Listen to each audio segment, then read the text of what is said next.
नमस्कार. Badlapur waste police station अंतर्गतची ही घटना आहे.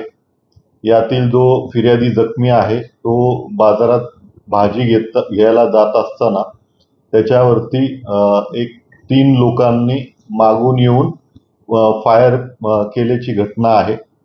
या घटनेच्या अनुषंगाने आम्ही त्वरित घटनास्थळी पोहोचून यातील जो मुख्य आरोपी आहे याला ताब्यात घेतलेला आहे.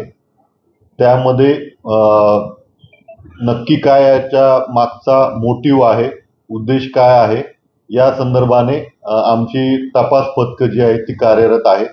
फिर्यादी जखमीच्या फिर्यादीवरून आम्ही गुन्हा दाखल करत आहोत. या तपासामध्ये उल्हासनगर झोन मधली तपास पथके शिवाय गुन्हे शाखेचं तपास पथक कार्यरत आहे. लवकरच या घटनेच्या अनुषंगाने पुढील आम्ही सविस्तर खुलासा करू.